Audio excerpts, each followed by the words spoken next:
ka isi ego nwere ebe anyị na-eje ihe eji ama onye Igbo ihe eji ama ezigbo onye Igbo bụ o jebe ihe dị agha o jepịara egwu n'ebe o debere egwu iwere egwu ngwa ka achọ egwu m ga-ejidere mmadụ iwe pụtanụ saịdị a otu ya pụtanụ ka ọnwụ ike gbapụta chụbanụ ya chụpụta na idogo ekwadogo nke nnukwu ya ka m ji eje ya ka e ga-eji eje chụta na idogo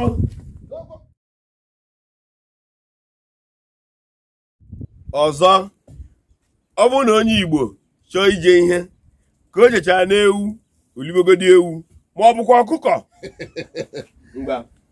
o were batazie n'ebe a na-akpọ ọba ji oge ọbụla ị na-aba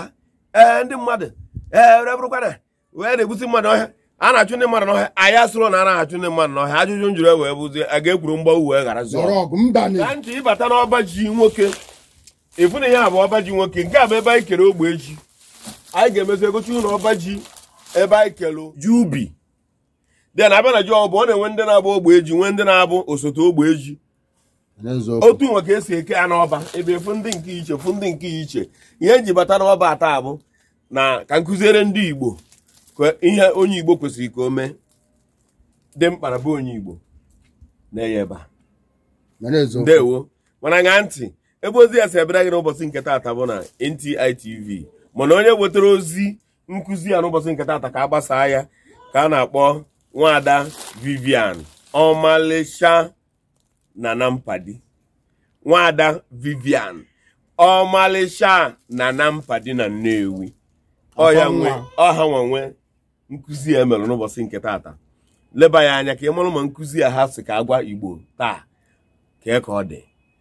tata bụ birthday ya nwanne m nwaanyị nyanwa bụ ọmalịcha bụ nwanne nke aka nke ọ bụ iche ọ nwanne nna Ọkịja anyị wee si Nnewi n'ihi na ọ na-adị Nnewi mma n'aka jidenu o wee bụ na Nnampadi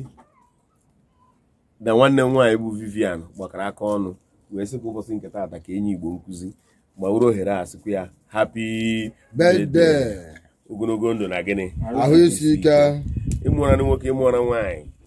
ahịa akwa ka ihe enwe dịkwa ebe ijelu ihe anyị na-ezichukwu ndụ ogologo na ihe ọma ndị ọzọ a mara gị mma nwanne m nwaanyị happy birthday ọzọ kwakwa na Nnampadi ada ịlụtara di ndị na-eji plen traze yi kama ịlụtara gị ma nnukwara afọ ya na Nampa